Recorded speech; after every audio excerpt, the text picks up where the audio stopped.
ایک قصہ بڑا مشہور ہے اور یہ قصہ آپ کے لیے سمجھنا بہت ضروری ہے۔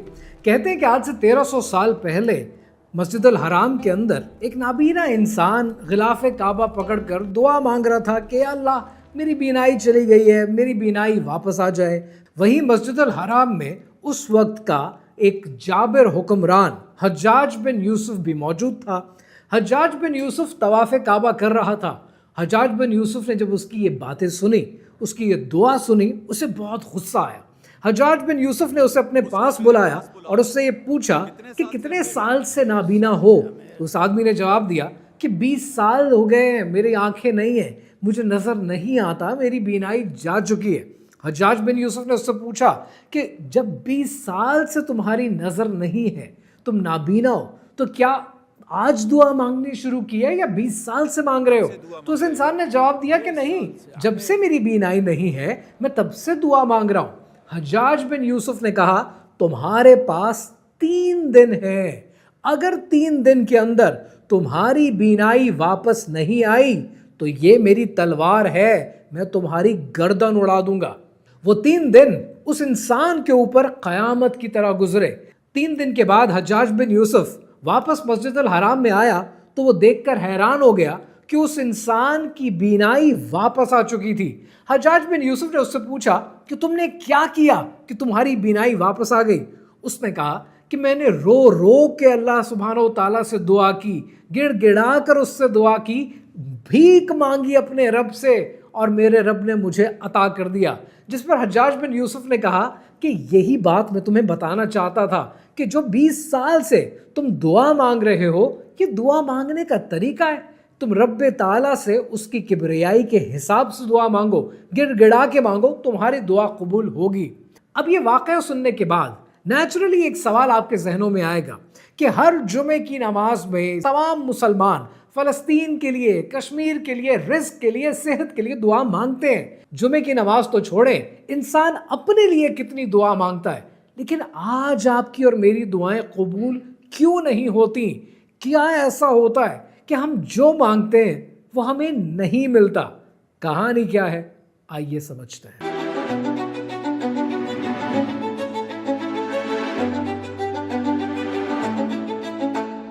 ایک زمانہ تھا جب میں اللہ سبحانہ و تعالیٰ سے کوئی دعا نہیں مانگتا تھا۔ بڑی آنیسٹلی بتا رہا ہوں، آپ کے فائدے کی چیز بتا رہا ہوں، اور اس کی وجہ یہ نہیں تھی کہ ایمان نہیں تھا۔ اللہ سبحانہ و تعالیٰ کا تب بھی پتہ تھا وہی مالک ہے، پر دعا شاید اس لیے نہیں مانگتا تھا، جو کہ مجھے لگتا ہے آج بہت سے ینگسٹرز یہ بات کرتے ہیں کہ میں دعا اس لیے نہیں مانگتا تھا، میں کہتا تھا کہ اللہ کو پتہ ہے مجھے کیا چاہیے، اس نے مجھے اس دنیا میں بھیجا ہے، وہ میری ہر چیز سے واقف ہے، تو جو چیز مجھے چاہیے he should know and he نوز، تو وہ مجھے دے دے گا۔ پھر جب زندگی میں بہت ساری ٹھوکریں لگتی ہے نا، تب دنیا کتنی بڑی ہے اور کتنی بیسیوں کے 100 ہوتے ہیں، پھر سمجھ میں آتا ہے۔ اور تب یہ سمجھ میں آیا کہ جب انسان کو چھٹی چاہیے ہوتی ہے، وہ کہیں نوکری کر رہا ہو، تو آپ باس کی پہلے تعریف کرتے ہیں کہ سر بڑے اچھے لگ رہے ہیں، بڑے پیارے لگ رہے ہیں، سر ایک چھوٹی سی ریکویسٹ تھی، ایک کام تھا، اگر ہو جائے تو یہ عاجزی، یہ انکساری ہم نوکری پہ دکھانے کو تیار ہیں، کسی سے پیسے چاہیے اس کو دکھانے کو تیار ہیں، ماں باپ سے کچھ چاہیے ان کو دکھانے کو تیار ہیں، رب کائنات کو دکھانے کو تیار نہیں ہے۔ وہ تو کہتا ہے کہ جو عاجزی ہے، انکساری ہے، یہ میرے لیے ہے، مجھے بتاؤ، میں سنتا ہوں ہر بات، میں آسمان دنیا پہ ہر رات آتا ہوں، میری کبریائی اور میری بڑائی بیان کرو، میں سنتا ہوں سب بات۔ تو پھر یہاں پر ایک سوال پیدا ہوتا ہے کہ کیا اللہ تعالیٰ ہر دعا قبول کرتا ہے؟ سب سے پہلے سورہ بقرہ کو دیکھتے ہیں۔ سورہ بقرہ میں اللہ سبحانہ و تعالیٰ ارشاد فرماتے ہیں، اور اے حبیب جب تم سے میرے بندے میرے بارے میں سوال کریں تو بے شک میں نزدیک ہوں، میں دعا کرنے والے کی دعا قبول کرتا ہوں۔ جب وہ مجھ سے دعا کرے تو انہیں چاہیے کہ میرا حکم مانیں اور مجھ پر ایمان لائیں تاکہ ہدایت پائیں۔ رسول اللہ صلی اللہ علیہ وآلہ وسلم کی حدیث مبارک ہے کہ بندے کی دعا قبول ہوتی ہے جب تک وہ جلدی نہ کرے کہ کہنے لگے کہ میں نے دعا کی تھی اور دعا قبول نہیں ہوئی۔ اب میرا ماننا یہ ہے کہ دعائیں تو قبول ہوتی ہیں، یہ اللہ سبحانہ و تعالیٰ نے آپ کو قرآن مجید میں اور حدیث مبارک میں بتا دیا۔ اب دعا قبول کب ہوتی ہے؟ دیکھیں 3 چیزیں۔ نمبر 1، ہو سکتا ہے آپ نے دعا مانگی، اور وہ اسی وقت قبول ہو جائے جس کو آپ قبولیت کی گھڑی بھی کہتے ہیں. So then there are prayers who are answered, who are granted there and then. وہ تو کمال ہو گیا نا. تو کچھ دعائیں تو آپ کی اس طرح سے موقع پر ہی قبول ہو جاتی ہیں. پھر کچھ ایسی ہوتی ہیں جو قبول اس وقت تو نہیں ہوتی ہیں لیکن آپ کی زندگی سے کوئی بڑا نقصان, کوئی بڑی آفت, کوئی بڑی آزمائش اس کو دور کر دیتی ہیں. اور پھر تیسرا سلسلہ کہ جس میں آپ کو اس دعا کے بدلے جنت میں ایک انعام دے دیا جاتا ہے. سو ٹیکنیکلی جتنی دعا مانگیں گے یا تو قبول ہوگی یا کوئی آپ کا آزمائش, آپ کا امتحان آپ سے دور ہو جائے گا یا پھر آپ کو کوئی نہ کوئی انعام مل جائے گا. سو اس کا مطلب کیا ہے؟ اس کا مطلب یہ کہ جتنی زیادہ مانگو گے اتنا فائدہ ہے. So why should I not do it? When I learned it, میں نے اسٹارٹ کر دیا, چھوٹی سے چھوٹی چیز کہنا شروع کر دی. میں آپ کو ڈاکٹر اسرار احمد کی ایک ویڈیو دکھاتا ہوں. اگر یہ پوری ویڈیو دکھا پایا تو زبردست, نہیں دکھا پایا تو اس کا مفہوم بتا دیتا ہوں. کہ یہ کہتے ہیں کہ ڈاکٹر صاحب کہتے ہیں کہ پہلی بار کسی انسان سے کوئی کام پڑے تو آپ کہہ سکتے ہیں, دوسری بار آپ گزارش کر سکتے ہیں, تیسری بار کہیں گے تو ان کی نظر میں, ڈاکٹر اسرار کی نظر میں, یہ پھر شرک ہے. یہ پھر اللہ کے ساتھ کسی اور کی وجودیت کو شامل کرنے والی بات ہے. یعنی آپ نے جو مانگنا ہے ڈائریکٹلی اللہ سے مانگے, بغیر کسی واسطے کے, بغیر کسی حجت کے, کھل کر مانگے جتنا آپ نے مانگنا ہے. اب یہاں پر ایک سوال اور کھڑا ہوتا ہے کہ اللہ سبحانہ و تعالیٰ آپ کی دعا کو قبول کرنے میں وقت کیوں لیتا ہے؟ کیوں اتنی ہیزیٹیشن, کیوں اتنا ڈیلے آتا ہے؟ کیونکہ یہ ڈیلے آپ کو, مجھے, کسی بھی انسان کو بے قرار کر دیتا ہے. سو پہلی چیز یہ سمجھیں کہ یہ جو پلانٹ ہے نا جس پہ ہم آباد ہیں, زمین جس کو کہتے ہیں, ہم یہاں کے لیے بنے نہیں ہیں. تو جب یہاں کے لیے بنے نہیں ہیں, ہمیں بھیجنے والا وہ ہے, اس کی ذات ہے. تو جب اس نے بھیجا ہے نا تو اس کو ایگزیکٹلی پتا ہے کہ کس لمحے پر, کس منٹ پر, کتنے سیکنڈ پہ آپ کو کیا چاہیے اور آپ کی کیا کیا ضروریات ہیں. ہی نوز ایگزیکٹلی ایوری تھنگ. تو جب اس کو یہ سب کچھ پتا ہے تو ہر چیز اس کی کیلکولیشن, اس کی پلاننگ کے مطابق ہے.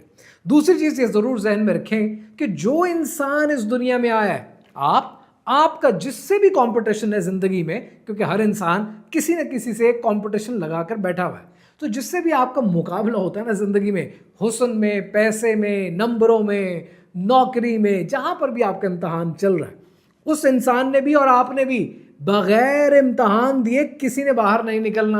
ہر انسان کے زندگی میں امتحان ہوگا, ہر کوئی آزمائش سے گزرے گا. بہت لوگوں کی آزمائش ہمیں نظر نہیں آتی, تو ہمیں لگتا ہے اس کو تو سب کچھ مل گیا, یہ تو بہت آگے نکل گیا اور یہ تو بہت پیچھے رہ گیا. مجھے سمجھ ہی نہیں آتا یہ آگے اور پیچھے کیا ہوتا ہے, کہ کس بات کا کمپٹیشن تو کہیں پر بھی نہیں ہے. بٹ اینی ویز جس سے ہے نا کمپٹیشن, اس کا بھی کوئی نہ کوئی امتحان چل رہا ہے.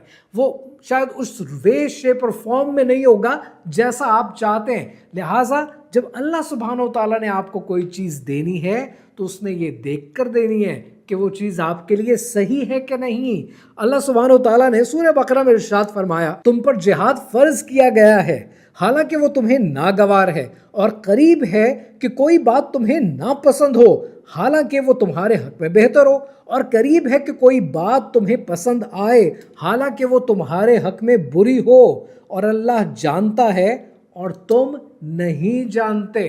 تو اس سے دو چیزیں میرے ذہن میں کلیئر ہوتی ہیں. پہلی چیز یہ, تم نہیں جانتے, اللہ جانتا اور تم نہیں جانتے. علم محدود ہے, میں کتنا بھی حاصل کرنا چاہوں میں ساری کائنات کا, ساری دنیا کا علم حاصل نہیں کر سکتا. So that means I would have to surrender at any point, آج نہیں تو کل, علم کے کسی اور درجے پہ پہنچ کر. جب مجھے مکمل نہیں ملے گا تو مجھے سرینڈر ہی کرنا پڑے گا اللہ کی ذات کے آگے. تو جب اللہ کہتا ہے کہ مجھے پتا ہے کہ تمہیں کیا چاہیے, مجھے پتا ہے کہ تمہیں کیا پسند ہے, اور مجھے پتا ہے کہ تمہارے لیے کیا بہتر ہے اور کیا نہیں, تو اس سے نیچرلی میرا کورس آف ایکشن چینج ہوتا ہے. وہ کورس آف ایکشن پتہ کیسے چینج ہوتا ہے؟ میں نے اپنی دعا بدل دی. پہلے میری دعا یہ ہوا کرتی تھی کہ اللہ مجھے چیز چاہیے اور اگر یہ نہیں اچھی نا, اس کو میرے حق میں بہتر کر دیں. بٹ پھر میں نے وقت کے ساتھ ساتھ جب یہ آیت پڑھی زندگی میں تو اپنا کورس آف ایکشن چینج کر لیا. میں نے اپنا کورس آف ایکشن یہ بنایا کہ اللہ میں یہ چاہتا ہوں, مجھے نہیں پتا کہ یہ میرے حق میں بہتر ہے کہ نہیں, اگر تو بہتر ہے تو عطا کر دیں, اگر بہتر نہیں ہے تو اسے میرے دل سے اور زندگی سے دور کر دے, میری خواہش سے بھی اسے دور کر دے. کیوں؟ کیونکہ تو میٹر کرتا ہے, یہ میٹر نہیں کرتی یہ چیز. سو اس کا مطلب کیا ہوا؟ This is the journey towards total surrender. اگر خواہش ہی کو لے کے بیٹھ جاؤں گا کہ مجھے چاہیے ہی چاہیے اور تو نہیں دے رہا ہے اور مجھے پھر بھی چاہیے, تو میں ایک ڈیوائن اتھارٹی کے ساتھ لڑ رہا ہوں اور ڈیوائن اتھارٹی کو یہ بتانے کی کوشش کر رہا ہوں کہ یہ ڈیوائن اتھارٹی امپورٹنٹ نہیں ہے, یہ چیز میرے لیے امپورٹنٹ ہے. سو جب آپ ڈیوائن اتھارٹی کو یہ بتاتے ہیں نا کہ اللہ تو سب سے بڑھ کر ہے, تو تیرے سے بڑھ کر کچھ نہیں ہے. اس لیے جب میں آپ دوستوں سے ملتا ہوں نا, میں نے اپنایا ہوا ایک زندگی کا فارمولا, اور وہ فارمولا یہ کہ میرے بزرگ اکثر ملتے تھے تو کہا کرتے تھے اللہ خوش رکھے. پر مجھے سمجھ میں آیا کہ اللہ مجھے خوش رکھے, ہو سکتا ہے اللہ واقعی مجھے خوش رکھے. اگر خوش رکھے گا تو اس کا مطلب یہ تو نہیں ہے کہ اللہ بھی مجھ سے خوش ہے. اللہ نے مجھے خوش رکھا ہوا ہے تو یہ تو بھٹکنے کا رستہ بھی ہو سکتا ہے. اس لیے جب آپ دوستوں سے میں ملتا ہوں نا, میں ہمیشہ یہ دعا دیتا ہوں کہ اللہ آپ سے راضی ہو. اللہ کا راضی ہونا آپ سے یہ زیادہ ضروری ہے. امام غزالی کہتے ہیں کہ سب سے بری بات یہ ہوتی ہے کہ دعا کرنے والا رش کرتا ہے, تیزی کرتا ہے, جلدی کرتا ہے. کیونکہ جتنا جلدی کرتے ہیں آپ رب تعالیٰ کو کہتے ہیں کہ آپ کو بھروسہ نہیں ہے, آپ کا ایمان کمزور ہے. آپ نے دعا مانگی, اب رب پہ چھوڑ دیں, وہ آپ کو وہ دے گا کہ جس کی آپ کو اشد ضرورت ہے, جو آپ کے حق میں بہتر ہے اور جس وقت وہ آپ کے حق میں بہتر ہے. اسی لیے یہ جو اردو کا محاورہ ہے نا کہ اس کے گھر دیر ہے اندھیر نہیں, بڑا خراب محاورہ ہے. اس کی وجہ یہ کہ اس کے گھر میں دیر نہیں ہے, اٹس دا پرفیکٹ ٹائمنگ.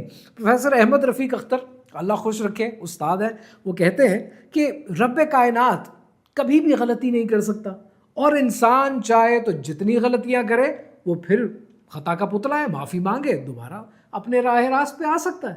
لیکن اللہ تعالیٰ ایک غلطی نہیں کر سکتا, کیونکہ اگر کائنات کے مالک نے ایک غلطی کر دی تو وہ تو ڈیوائن کے فارمولے پہ نہیں اترتا نا. تو اس کے نظام کے اندر ایک غلطی ڈھونڈ لو, آپ کی جان چھٹ جائے گی. اور جب پروفیسر صاحب کہتے ہیں کہ جب میں نے اس کے نظام میں غلطی ڈھونڈنے کی کوشش کی, مجھے کبھی کوئی غلطی ملی نہیں, تو ہم یہ کیسے کہہ سکتے ہیں کہ اس کے گھر میں دیر ہے؟ اندھیر نہیں, دیر بھی نہیں ہے اس کے گھر میں. ہی نوز دی ایگزیکٹ ٹائم کہ کب آپ کو کیا دینا ہے. تو یہ جو سارا معاملہ ہے یہ ہے صبر کا معاملہ. لیکن دو معاملے اور ہیں جو سمجھنے ضروری ہیں. ابھی تک دعا سے ریلیٹڈ آپ نے سمجھی ہے one of the 3 things which is صبر. اب بات کرتے ہیں دوسری چیز کی, اور اس کو میں نے اپنی زندگی میں لٹرلی آزما کر دیکھا ہے. This is so true that I can bet my life on it. اور وہ بات یہ ہے کہ دعا جب آپ مانگتے ہیں نا تو اکثر آپ کی دعا میں ڈیلے اس لیے آتا ہے کیونکہ آپ کی تیاری نہیں ہوتی. جو چیز آپ مانگ رہے ہوتے ہیں, میں مانگ رہا ہوتا ہوں, میری تیاری نہیں ہوتی. Let me give you couple of examples. میں کسی زمانے میں مینوفیکچرنگ سے ریلیٹڈ ایک بزنس ہے وہ کرنا چاہتا تھا. جب وہ کرنا چاہتا تھا تو وہ ہو نہیں پا رہا تھا, ہاتھ سیدھا نہیں پڑ رہا تھا, چیزیں کمپلیٹ نہیں ہو رہی تھی نا, some how things were getting out of the hands. پھر اللہ سبحانہ و تعالیٰ نے ایک اور چیز میں مجھے ڈال دیا, وہ چیز مجھے بالکل پسند نہیں تھی, ڈال دیا. اس میں گھنٹوں کے حساب سے سٹریس ہوا کرتا تھا, and I started taking it. اور پھر کرتے کرتے کرتے کرتے اس چیز کا ایکسپرٹ بننے کے بعد پھر اس سے گریجویٹ کر کے جب مینوفیکچرنگ میں آئے تو آئی لرنڈ ون تھنگ. اور وہ جو ایک چیز سمجھی نا کہ مینوفیکچرنگ کا جو سٹریس ہوتا ہے وہ گھنٹوں کا سٹریس ہوتا ہے. کچھ بزنس ہوتے ہیں جہاں پر آپ نے مہینے کے بعد سٹریس لینا ہے یا سال بعد لینا ہے, کچھ ہوتے ہیں جہاں پر آپ کو گھنٹوں کی پروڈکٹیوٹی دیکھنی ہے. وہ میں اس کے لیے تیار ہی کبھی نہ ہوتا اگر اس کام میں نہ ڈالا ہوتا.